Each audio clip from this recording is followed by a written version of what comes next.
Hi everybody, welcome to the channel. I'm Garrett, this is the Amazing Garrett Show, and today we're talking about the U-47, built by Amati. So, catch you guys up, I did finish the build. Due to everything going on in the world, my children being homeschooled, I kind of just decided to build it to kind of get it done. I apologize, please don't take personal offense to it, but I went ahead and finished it. We're going to go over it today. I'll talk about all the little things I did to it, just kind of catch you up on it. So let's get to it.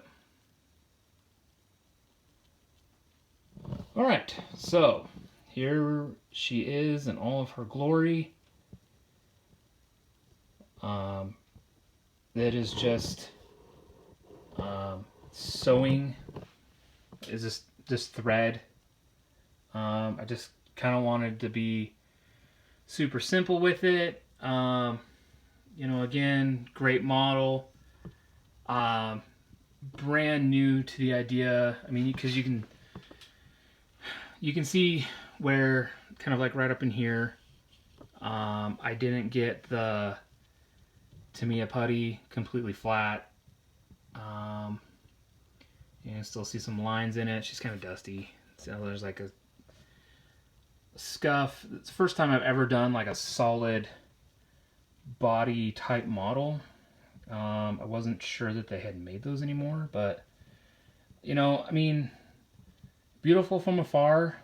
There's still a lot of imperfections and little things that I need to do and grow as a hobbyer and stuff like that. Don't have a lot of spare money, so just kind of making things do, kind of cheap hobbyer, without trying to lose any of the quality. So I'll finish up here on the sweep of the top deck, show you what I did. So there's that. Okay.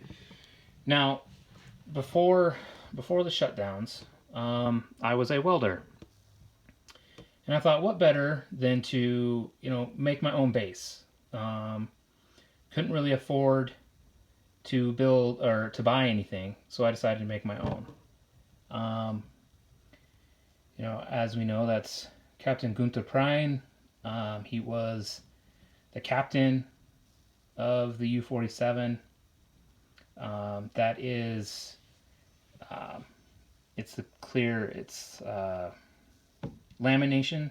I just laminated a photo that I printed out of him.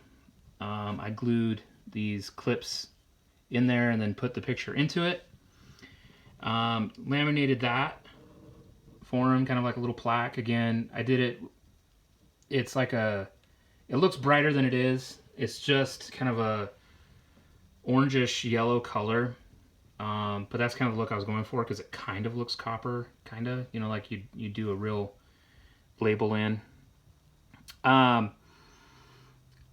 Gave the service dates. I mean, it was laid down in 1938.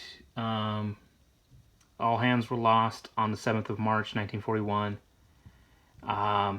The individual by himself is nothing, all or everything. I did a lot of research into that, and it is a paraphrased quote from him after one of his patrols. I think it was after sinking the carrier, I think. So I included it there, like you do on a normal plaque.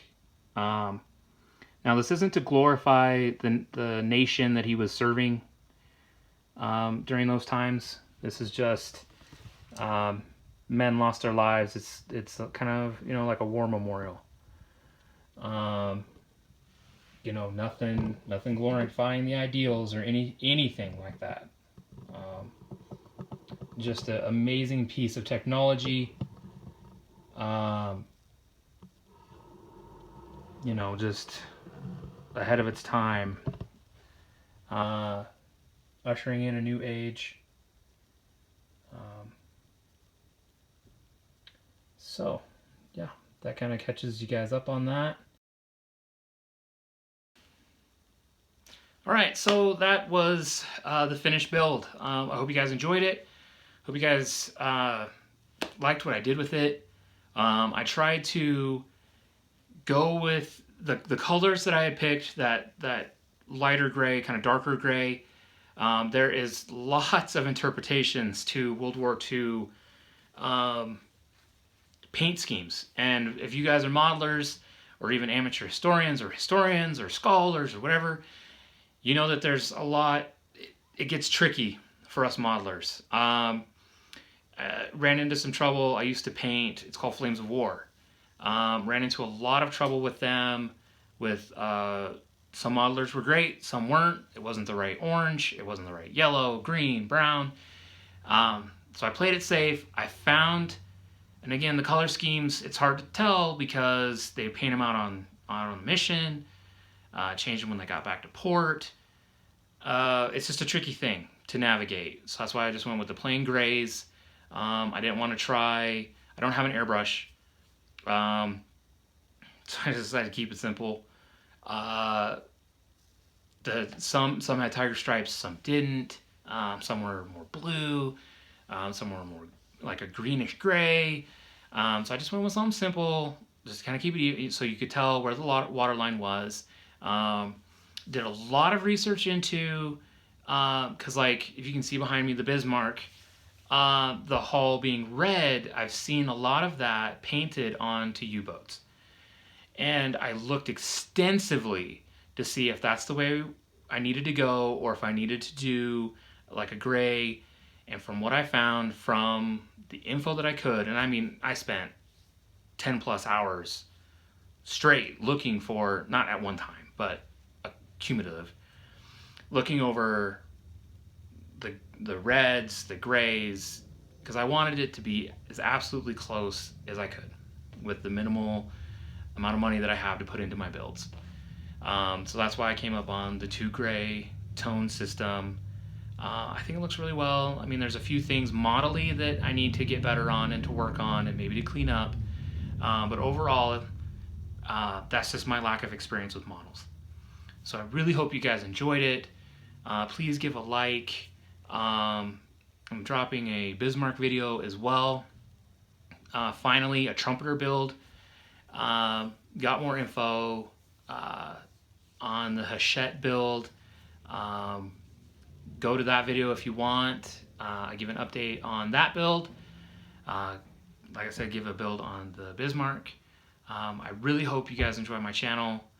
Give me a like. You know, I try to answer everything back in the comments section. If you have any comments about the video, I will be engaging.